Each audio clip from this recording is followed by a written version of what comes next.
Gloire à Dieu. Amen. Que le nom du Seigneur soit béni. Voilà. On est toujours un peu pressé par le temps. On va essayer avec la grâce de Dieu de voir ensemble quelques mots de la parole de Dieu. J'aimerais vous apporter ce soir une parole d'encouragement. Est-ce que vous avez besoin ce soir d'une parole d'encouragement? Moi, j'ai besoin que Dieu, au travers de sa parole, m'encourage. J'ai besoin que Dieu me parle, mais aussi, au travers de sa parole, j'ai besoin d'encourager. On n'est pas toujours sur la montagne, on n'est pas toujours au sommet.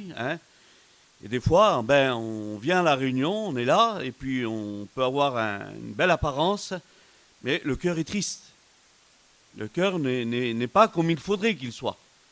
Et des fois, un mot de Dieu, une parole d'encouragement, elle est comme cette eau vive qui désaltère. Lorsque nous sommes fatigués dans la marche, Dieu est capable de nous donner une parole d'encouragement qui nous fera aller plus loin.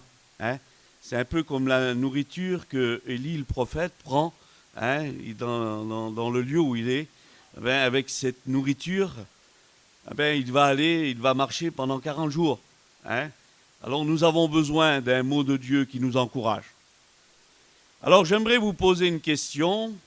Je bénis Dieu. Vous savez, Dieu connaît toutes choses, Dieu sait. J'avais un mot sur mon cœur. C'est pas toujours facile d'apporter la pensée de Dieu. C'est tracassant, c'est pas toujours évident. C'est une charge. Parler, nous savons parler, nous sommes pas, vous comprenez bien qu'on sait dire des mots, mais nous ne voulons pas parler de notre part, nous voulons parler de Dieu, nous voulons parler de la part de Dieu. Alors j'avais un mot sur mon cœur, alors je ne sais pas comme, vous savez des fois j'écris un message, je crois que pas mal de prédicateurs sont comme ça aussi, on écrit et puis des fois le message, j'arrive plus à le méditer. Et plus que je le vois, plus qu'il m'embête. Le mot est là. Et je ne comprends même plus ce que j'ai écrit. Alors, on le reçoit, on l'écrit et on l'apporte. Alors, ce soir, avec la grâce de Dieu, j'aimerais vous poser une question. J'étais là sur ma chaise, j'ai dit, je vais leur poser une question. Est-ce que vous croyez... Vie m'a envoyé un petit message sur mon téléphone et puis il va se reconnaître au travers de ce message. Je ne pense pas qu'il était au courant. Je vais vous parler de la patience. Croyez-vous qu'il faut de la patience? Alors, je vais vous poser une question. Croyez-vous que Dieu est patient? Croyez-vous que Dieu est patient? Gloire à Dieu. Heureusement qu'il est patient. Mais il faut qu'il ait de la patience. Parce que nous ne sommes pas toujours faciles. Nous ne sommes pas toujours... Et puis, nous avons un Dieu qui a de la patience, parce que moi, j'aimerais vous dire que Dieu a de la patience envers moi. Je ne suis pas toujours patient, je vous l'avoue. Mais on est là pour s'améliorer. La parole de Dieu est là on est là pour s'améliorer. Et Dieu est patient envers nous. Alors nous, on n'est pas toujours patients. Et puis, des fois, Dieu nous fait des promesses. Et puis, des fois, on voudrait les voir réaliser tout de suite. Parce qu'on n'est pas patient. Mais la Bible nous appelle à la patience. La Bible nous appelle à la patience. La parole nous appelle à la patience. Dieu nous appelle à la patience. Nous sommes appelés à être patients devant Dieu. On n'est pas toujours, c'est pas toujours le cas. Il semblerait que des fois, on est des enfants gâtés. On voudrait tout de suite. Mais ça ne marche pas comme ça avec Dieu. Et on va le voir. Alors j'ai pris un texte de la parole de Dieu que vous connaissez. C'est Jacques qui nous le rappelle. Alors, vous savez, je crois Jacques va parler du retour du Seigneur. Mais il nous faut aussi être patient au retour du Seigneur. Vous savez, des fois, on écoute des gens qui disent « Si le Seigneur ne vient pas là dans quelques temps, j'abandonne tout, je laisse tout. » Mais c'est pas comme ça. Ça ne marche pas comme ça. Quelle parole qui disait à un frère « Le Seigneur revient. Le Seigneur revient. Je plante un arbre. Le Seigneur revient, ah ben je vais travailler encore plus. Je vais grandir encore plus. Je travaille parce que le Seigneur revient. Et s'il ne vient pas demain, je l'attends. Et s'il ne vient pas après, il a fixé un temps, lui. Alors il semblerait qu'on est impatients, nous. On écoute des gens. Mais ça ne marche pas comme ça. C'est Dieu qui a décidé. C'est ma foi, ça. Seigneur revient demain. Seigneur, ce qui me demande à moi, ce qui te demande à toi, ce qui demande à l'Église, c'est d'être prêt. C'est tout. C'est d'être prêt. Alors, il y a la patience aussi, et ça serait un petit peu comme ça, comme le mot est là. Mais Dieu peut-être t'a fait des promesses. Dieu t'a promis quelque chose dans ta vie, dans ton foyer, je ne sais pas. Mais Dieu a fait une promesse sur ta vie. Et tu ne l'as pas vu encore s'accomplir pour toi ou dans ton foyer, je ne sais pas. Je me laisse diriger, c'est le Saint-Esprit qui dirige. Si Dieu t'a fait des promesses, alors espère en Dieu. Il y a aussi la patience, dans ce texte-là, et puis la patience du chrétien envers les autres. La patience envers nos frères. On n'est pas toujours patient envers nos frères. Patient aussi envers ceux du dehors, c'est qui ne connaissent pas Dieu. On voit que la vie chrétienne, la vie avec Dieu, c'est une vie de patience. Alors je sais, parce qu'on a nos petits caractères, on a notre petite nature des fois qui ressort. Vous savez, l'homme de Dieu disait, j'ai crucifié la chair avec ses passions, ses désirs. J'aimerais vous dire, de la part du Seigneur, l'homme de Dieu savait ce qu'il disait. Il savait. Il ne l'a pas détruit d'un seul coup. Il dit, j'ai crucifié. Et le sacrifice, c'était la mort la plus longue qui pouvait exister. On pouvait passer des heures en croix, en agonie, sur une croix. Ben, la crucifixion de la chair, elle ne se fait pas des fois du jour au lendemain. Il nous faut de la patience. J'ai crucifié la chair, c'est-à-dire de prendre la direction déjà de ça. Et lorsque nous sommes dans cette direction-là, que nous avons crucifié la chair, eh bien Dieu nous aidera à aller plus loin avec lui. Amen. Que le nom du Seigneur. Je lis le texte. Voilà ce que Pierre nous rappelle. Écoutez la parole de Dieu. 2 Pierre, chapitre 3, verset 9. Voilà ce que l'homme de Dieu, l'apôtre, va dire. Il dit, le Seigneur ne tarde pas à l'accomplissement de sa promesse. Le Seigneur ne tarde pas à l'accomplissement de sa promesse. Premier point. Deuxième point, c'est comme quelques-uns le croient. Il y en a comme ça, on l'a vu tout à l'heure. Comme quelques-uns le croient. Mais ça fait des années qu'on nous parle de ça. Ça fait des années que le Seigneur m'a fait une promesse. Ça fait des années que j'attends quelque chose. Et elle ne s'est pas accomplie. Eh bien, il y en a quelques-uns qui le croient cela. Et le troisième point, ça c'est les impatients. Hein, parce que vous avez les patients et les impatients. Ça c'est le langage des impatients. Mais voilà ce que Dieu dit. Il use de patience envers toi.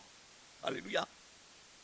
Il use de patience envers toi. Il use de patience envers nous. Il use de patience. Est-ce que tu uses de patience, toi? Est-ce que tu uses de cette patience-là dans ta vie et dans ta marche?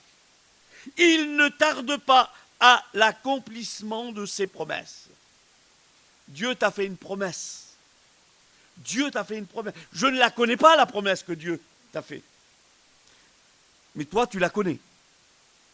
Dieu a fait des promesses. Vous savez, des fois, ma prière à moi, je réalisais il y a quelque temps en arrière, vous savez, on n'a pas toujours du résultat dans nos prières. Ils ne s'accomplissent pas toujours sur un claquement de doigts. Mais je bénis Dieu, parce que ma foi me fait demander encore, chaque matin, chaque soir. La foi me fait espérer en Dieu. Alors, les prières que j'adresse à Dieu, j'ai des prières particulières.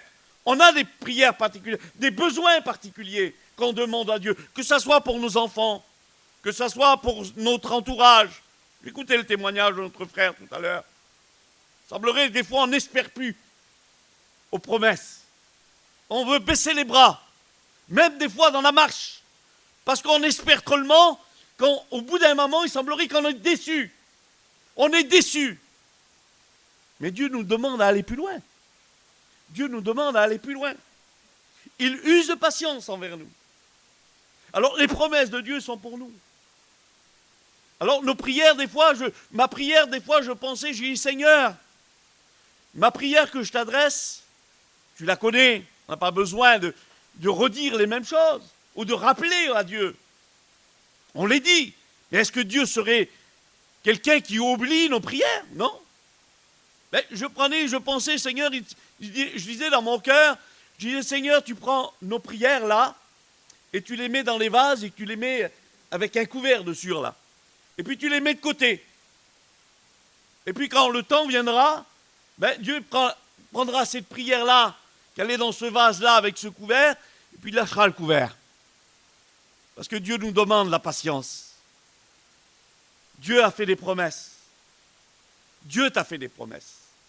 Alors on part toujours dans la parole de Dieu avec je prenais ce verset du prophète, hein, c'est Habacuc qui en parle, c'est 2 au verset 3. Regardez ce qu'il dit. Alors, c'est vrai que c'est le retour du Seigneur. Il parle du retour du Seigneur. Mais si Dieu t'a fait une promesse, elle est aussi dans ce sens-là. Il dit, regardez ce que l'homme de Dieu va dire. Car cette prophétie dont le temps est déjà fixé. Cette prophétie dont le temps est déjà fixé. Et si je remplacerais ça par cette promesse que Dieu a fait, Dieu en a fixé le temps. Dieu en a fixé le temps. Il en a déjà fixé le temps. Il continue, elle marche vers son terme. Dieu y pense toujours, elle marche vers son terme. Des fois, on ne voit pas quelque chose qui s'accomplit, mais il va dans le sens. Comprenez? Une construction, des fois, elle n'est pas bâtie, mais elle va dans le sens de la construction. Et elle va à son terme. La promesse que Dieu t'a faite, elle va à son terme. Et l'homme de Dieu continue, elle va à son terme. Il dit, elle ne mentira pas. Et là, c'est toujours question de la prophétie ou de la promesse qu'il t'a fait, la promesse que Dieu t'a fait. Elle ne mentira pas. Dieu t'a fait, elle s'accomplira. La Bible dit qu'il n'est pas un homme pour mentir, ni un fils d'homme pour se repentir. Ce que sa bouche dit, son bras l'accomplit. Ce n'est pas moi qui le dis, c'est sa parole qui nous l'annonce. Alors, dans cette soirée, c'est une parole d'encouragement. Elle ne mentira pas. Si elle tarde, je te dis de la part du Seigneur, le mot qui suit, attends-la. Si elle tarde, attends-la. Et si elle s'accomplit, elle s'accomplira certainement. C'est une certitude. C'est une certitude. Alors, des fois, on peut dire des mots, nous. On voudrait certaines choses. Nos capacités ne le permettent pas, des fois. Nos capacités ne le permettent pas. Mais Dieu, ce qu'il dit, lui, il l'accomplira. Il l'accomplira. Et c'est une certitude. Parce qu'il est Dieu. Il dit que tout pouvoir lui a été donné. Il n'est pas limité. Est-ce que tu crois cela? Est-ce que tu crois? Est-ce que tu as mis cette foi dans cette promesse que Dieu t'a fait? Est-ce que c'est un fondement sur le roc que Dieu t'a promis quelque chose? Est-ce que tu le crois parce que c'est Dieu qui te l'a dit? Elle ne tarde pas. Elle ne mentira pas. Elle ne mentira pas. Et je regardais la parole de Dieu. Le prophète, j'essaierai de passer vite. Le prophète va dire ces mots. Il va dire, c'est Ézéchiel qui va dire ces mots. Ce que je dirai s'accomplira. Et c'est Dieu qui parle. Il dit, ce que je dirai s'accomplira. Ce que je prononcerai, les paroles que je dirai, je les accomplirai, dit le Seigneur. les paroles que je prononcerai, je les accomplirai, dit le Seigneur. Croyez-vous que nous avons un Dieu qui est grand? Alors, la Bible nous pousse à la patience, à attendre. Parce que les promesses de Dieu sont certaines. On le voit. Ce que Dieu t'a promis, c'est certain. Mais il faut les attendre. C'est la patience. Que Dieu nous y aide dans cette soirée.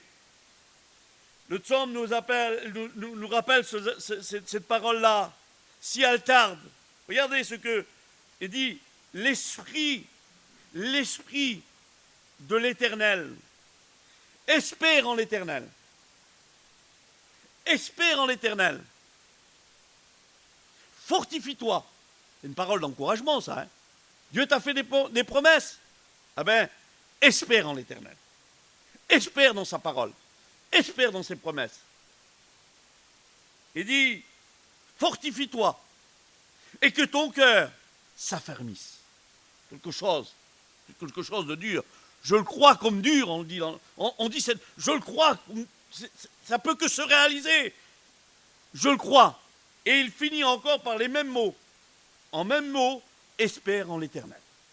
Espère. Est-ce que tu as toujours cette espérance? Je te pose la question. Dieu t'a fait une promesse et peut-être que tu ne penses même plus, toi. Que peut-être tu ne penses même plus. Tu dis, ah Seigneur, ça ne peut pas se faire ou il y a trop longtemps. Seigneur Dieu, vous savez les promesses que Dieu a fait à Abraham, il ne les a même pas vues lui. Mais Dieu avait fait des promesses. Dieu a un temps. Il bénira ta vie au moment voulu et au temps nécessaire. Il te donnera ce que ton cœur désire, dit la Bible. Il te donnera ce que ton cœur désire. Regardez ce que Jacques dit. J'essaye de passer vite, pas m'étaler sur les versets. Et c'est une exhortation. Il dit, soyez donc patients, frères. Soyez donc patients, sœurs. Soyez donc patients, serviteurs de Dieu. Soyez donc patients. Parce que la patience, c'est quelque chose d'extraordinaire dans la vie d'un chrétien. Puis on le verra après. Hein? Soyez patients. Regardez, il reprend les mêmes mots que le prophète. Soyez patients, affirmez vos cœurs, car l'événement du Seigneur est proche. Alléluia. Car la promesse du Seigneur est proche. L'événement du Seigneur est proche. Ah Seigneur, encore un peu de temps et celui qui doit venir viendra. Alors Seigneur, si tu... Tant pis, on ne sait pas. Est-ce qu'on connaît les plans de Dieu? Des fois, je demande à Dieu des choses, je ne les vois pas. Je dis, Seigneur, si c'est pour me satisfaire à moi, j'en veux pas. Ce n'est pas mes désirs qu'il faut que tu accomplis. C'est mes besoins, Seigneur, il faut que tu accomplis. Ce n'est pas ce que j'ai envie qui compte, Seigneur. C'est ce que toi, tu veux pour moi. C'est ça, le plan de Dieu que tu as désiré pour ma vie, pour mon cœur, pour mon foyer. C'est toi, Seigneur, qui dois passer le premier. C'est pas ce que je veux faire, moi. Parce que des fois, on se fait des films. On réalisera si j'aurais ça. Hein, un peu comme l'autre, là, qui dit si j'aurais 2 brebis, j'en donnerai une à l'autre. Si j'aurais ça, je donnerai l'autre. Mais c'est pas ça, la parole de Dieu. Des fois, on veut faire avec ceux qu'on n'a pas. Et que ça qu'on a, ben on le garde. Hein? Un homme de Dieu disait, avec ce que Dieu t'a donné, tu n'as jamais rien fait, ben ne compte pas recevoir d'autre chose de lui. Si Dieu t'a donné un talent, et que si tu l'as pris, si tu l'as mis de côté, parce que tu as été impatient dans ta vie, hein? Parce que tu n'as pas eu la patience de travailler, d'aller jusqu'au bout, puis tu l'as pris, tu l'as mis de côté. Eh bien, avec ce que Dieu t'a donné, tu n'as jamais rien fait, ne crois pas recevoir d'autre chose de lui. Dieu ne te demande pas quelque chose qui soit impossible pour toi. Il te demande ce que toi tu peux faire. Il ne va pas dépasser tes capacités, mais dans les choses que tu n'arriveras pas. Dieu sera toujours là pour te tendre la main et pour bénir ta vie. Alors ne t'arrête pas, ne sois pas impatient. Ne t'arrête pas dans la marche que Dieu t'a donnée, dans le chemin que Dieu t'a tracé. L'important, c'est C'est trop important la vie éternelle, c'est trop important notre salut. Seigneur, quelle grâce, encore un peu de temps, et celui qui doit venir viendra. Soyez patients, car le retour du Seigneur est proche, que le nom du Seigneur soit béni. Si elle tarde, attends-la. Hein? Si elle tarde, attends-la. Ecclésiaste nous rappelle ces mots-là. Hein? Et c'est lui. Il fait toutes choses belles en son temps. Il fait toutes choses belles en son temps. Le temps de Dieu, le temps que Dieu a fixé, on l'a vu tout à l'heure avec le prophète. Il l'a déjà fixé, il y a un temps. Il y a un temps pour ta bénédiction. Il y a un temps pour ce que Dieu t'a promis. Et ne sois pas impatient. Il fait toutes choses belles en son temps. Alléluia. Ecclésiaste nous rappelle ces mots-là qu'on connaît. Et puis, je me suis arrêté, Seigneur. J'ai dit, Seigneur, pourtant ce verset. Mais quelle réalité ce verset? Parce qu'il nous parle aussi de patience. Dans le travail. Dans l'œuvre de Dieu. Des fois, tu as témoigné, tu as parlé de Dieu. Et puis tu es en train de voir, j'ai dit, Seigneur, peut-être c'est en vain que je le fais. Regardez ce que le prophète, c'est Ecclésiaste qui dit ces mots-là. Il dit, jette ton pain à la surface de l'eau. Et avec le temps, tu le retrouveras. Il faut de la patience déjà, le temps. Avec le temps, tu le retrouves là. Ça nous rappelle encore la patience, ça. Jette ton pain à la surface de l'eau, et avec le temps, tu le retrouveras. L'homme de Dieu nous dit cela dans Hébreux 6, 10. Il dit, voilà ce que Dieu dit. Car Dieu n'est pas injuste pour oublier le travail que nous faisons. Dieu n'est pas injuste pour oublier votre travail, votre amour. Dieu n'est pas injuste. Tu jettes ton pain à la surface de l'eau. Est-ce que tu le jettes? Est-ce que tu parles? Dieu nous demande de le faire. Soyons patients. Tu as acheté ton pain, peut-être tu as témoigné, ben laisse faire Dieu. Dieu n'est pas injuste pour oublier ce que tu as fait, l'œuvre que tu as fait, le désir que tu avais dans ton cœur, le désir que tu avais de parler de Dieu, de faire connaître Dieu. Dieu n'est pas indifférent, là. On parle de Dieu ici, on parle de Jésus. J'aimerais vous le rappeler, c'est du Maître que nous parlons, c'est du Christ que nous proclamons. C'est lui, je suis en train de vous parler de lui, de sa patience. Et la patience que nous devons avoir. Alléluia. Le nom du Seigneur soit béni. Hein? Regardez ce que la parole de Dieu nous rappelle. Et elle est citée, ce texte-là est cité 3 fois dans la parole de Une fois dans l'Ancien Testament et 2 fois dans le Nouveau Testament. Job se pose ces questions. En un mot, il dit comment je me... Alors, vous voyez là, c'est des trous de mémoire que j'ai. Alors, Job, on va le prendre, on va le mettre de côté. C'était là, c'est parti là-bas. Il ne faut pas que je le dise.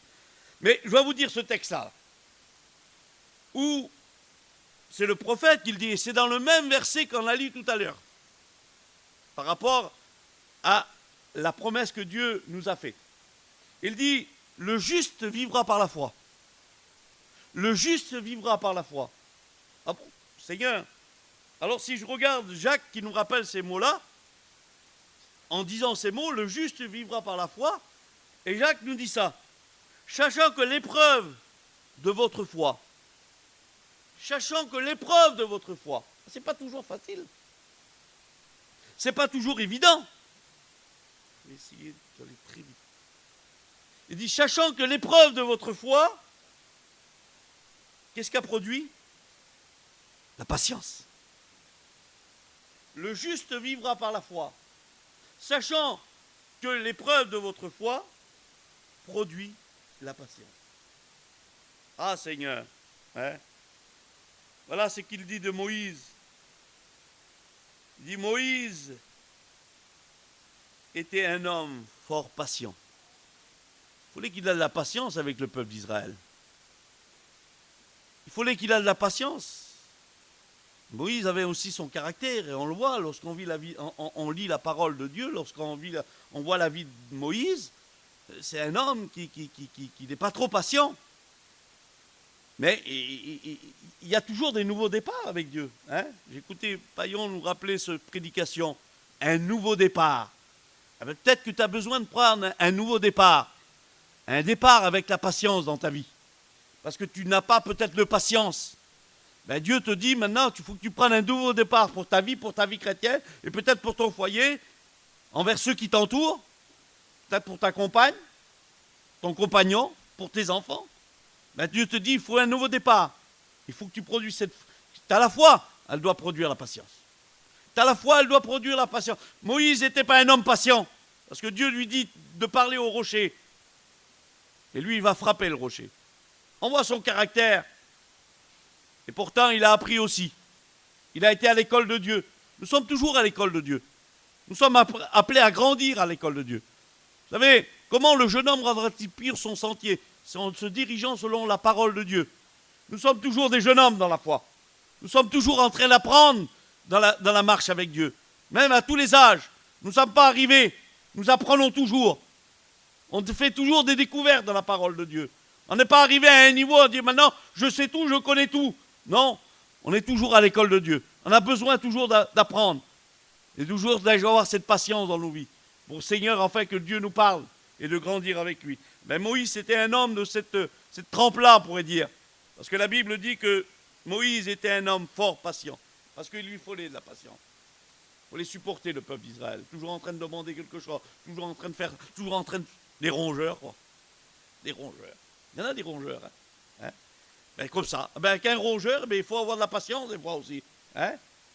Ben, le peuple était toujours en train de lui demander du pain, de l'eau, du fromage, des vaches qui rient. Mais voilà. Hein? Dieu est capable de faire un homme qui est impatient, ben, de faire un homme avec un caractère patient. Parce qu'il dit qu'il n'y avait pas d'homme plus patient que Moïse. Seigneur, hein? Que le nom du Seigneur soit béni. Je vais très vite. Ah, Sauveur. Regardez, connaissez aussi, ça nous appelle aussi à la patience. Hein? Ecclésiaste nous le rappelle, j'aime bien ce verset-là. Il dit, vaut mieux la fin d'une chose que son commencement. Vaut mieux la fin d'une chose que son commencement. Ben, le commencement, ça débute, mais pour avoir la fin, ben, il faut arriver jusqu'à la fin, il faut de la patience. Parce que le texte continue, et il dit ça. Vaut mieux la fin d'une chose que son commencement. Il dit, vaut mieux un esprit patient qu'un esprit hautain. Vaut mieux un esprit patient qu'un esprit hautain. Seigneur, hein, je bénis Dieu. Qu'est-ce que j'ai marqué là? Ah oui, si j'ai un conseil à vous donner, ben c'est celui-là. Hein. Romain nous rappelle ces mots-là. Je vais aller très vite. Réjouissez-vous dans l'espérance. Chrétien, chrétienne, c'est un sujet de réjouissance. Hein? C'est pas une tristesse. J'ai demandé quelque chose, non? Il dit, réjouissez-vous dans l'espérance. Il dit, soyez patients dans l'affection. Ah, des fois, c'est pas facile, Seigneur. On passe des moments difficiles, des moments durs. Hein? Qui n'a pas passé des moments difficiles dans sa vie, dans sa marche? Qui n'a pas eu des problèmes? Et la Bible dit, soyez patients dans l'affection. Et elle dit, persévérez. Important aussi, persévérez dans la prière. Persévérez dans la prière. Vous savez, les apôtres ont demandé deux choses. On a vu que la foi produit la patience. Ils ont demandé deux choses à Jésus, qui nous est souligné dans la parole de Dieu. C'est apprends-nous à prier. Apprends-nous à prier. Et il dit, augmente-nous la foi. La prière, la foi, c'est des choses qui vont avec dans la vie des chrétiens. Mais c'est de la patience que je vous parle ce soir. Hein? Nous avons besoin de cette patience. 1 Corinthiens 13, 4. Et regardez, il dit, L'amour, ah Seigneur, l'amour est patient. L'amour est patient. Est-ce que vous le croyez que l'amour est patient? L'amour nous donne la patience, l'amour pour nos frères, l'amour, je vous ai dit tout à l'heure, l'amour pour nos frères, pour ceux qui nous entourent. Des fois, on n'a pas toujours cet amour et notre patience, des fois, elle a des limites. Je réalisais, vous savez, des fois, on est là, vous avez nos petits à nous, des fois, là, nos petits-enfants, nos enfants qui sont à nous. Ils diraient qu'ils font quelque chose, on ne les voit même pas, nous. Et pourtant, et dès qu'un autre, il fait la chose, là, on s'agite sur lui. Il n'arrête pas, le petit, là. Tu vois? Il n'arrête pas. Mais quand c'est les nôtres, ben on a de la patience. Pourquoi on a de la patience? Parce qu'on les aime. Pas qu'on n'aime pas les autres. Mais lorsque nos enfants, il semblerait, des fois on dit, Seigneur, leurs enfants, ils font des choses, il semblerait qu'ils ne les voient pas. Mais lorsqu'on aime, on a de la patience. Lorsque nous aimons nos frères, on a de la patience. Lorsque nous aimons l'œuvre de Dieu, on a de la patience. Lorsqu'on aime les promesses que Dieu nous a faites, on a de la patience. L'amour est patient. Et vous connaissez ce verset? L'amour est patient, mais la Bible dit que Dieu est amour. L'amour est patient. Il n'a pas d'amour, il est l'amour. Il est l'amour. Il n'a pas la patience, il est la patience. Il use de patience envers nous. Il use de patience envers toi. Tu n'es pas toujours à la hauteur. Tu n'es pas toujours comme Dieu le voudrait. Je ne suis pas toujours comme Dieu le voudrait. Quelle patience, Seigneur, il a envers moi.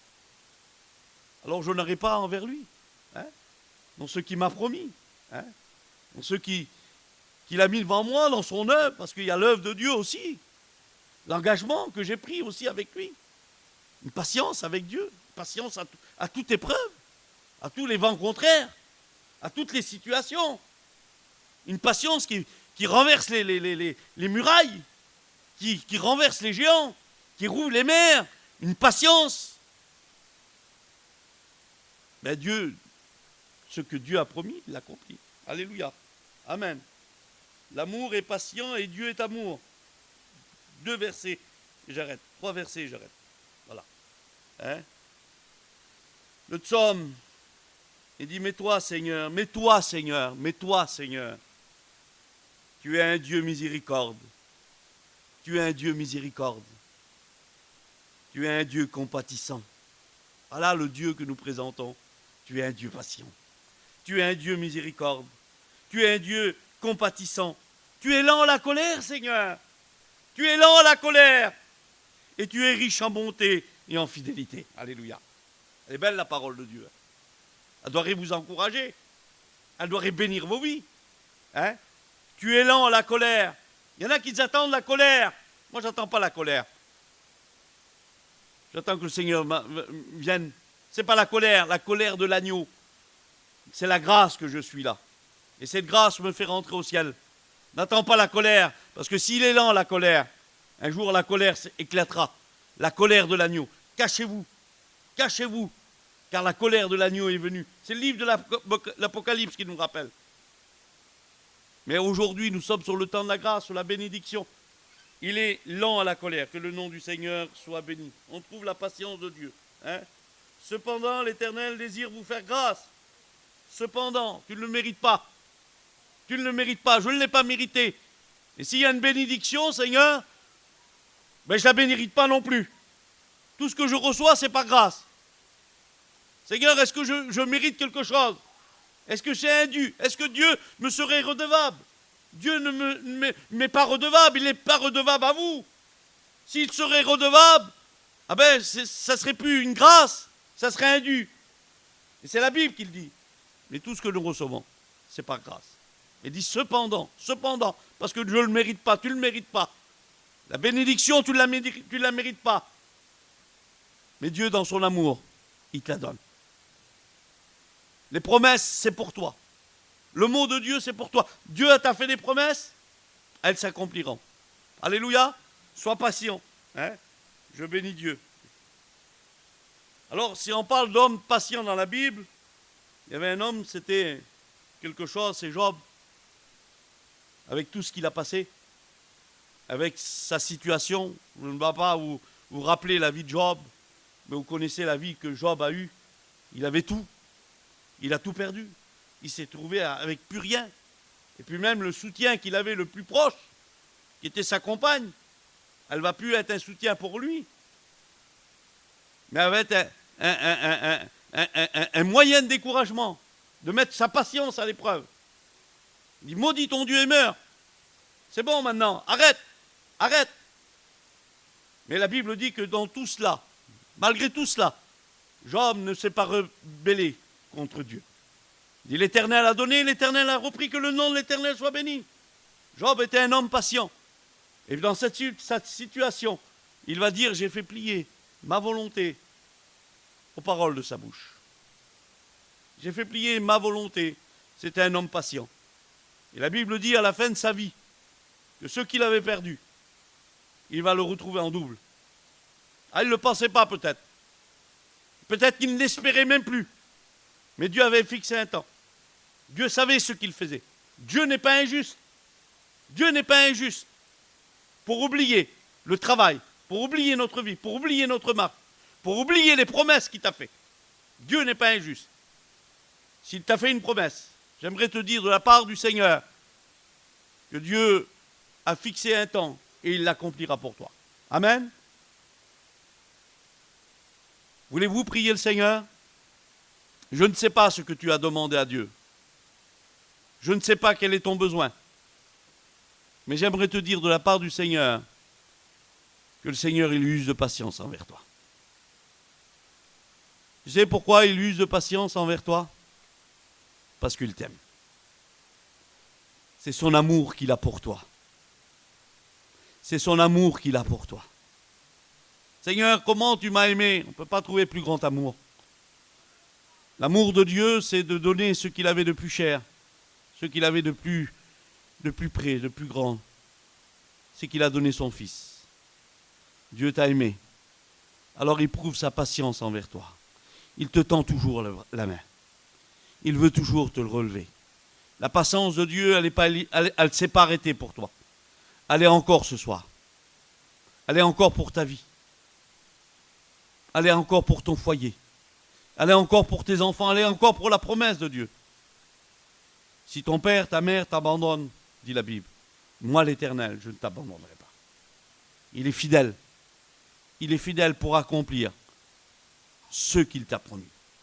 On l'a vu tout au long de la parole de Dieu par rapport au texte de la parole de Dieu, par rapport au verset de la parole de Dieu. Ce n'est pas la parole d'un homme, c'est la parole de Dieu, c'est la parole vivante, c'est la véritable parole.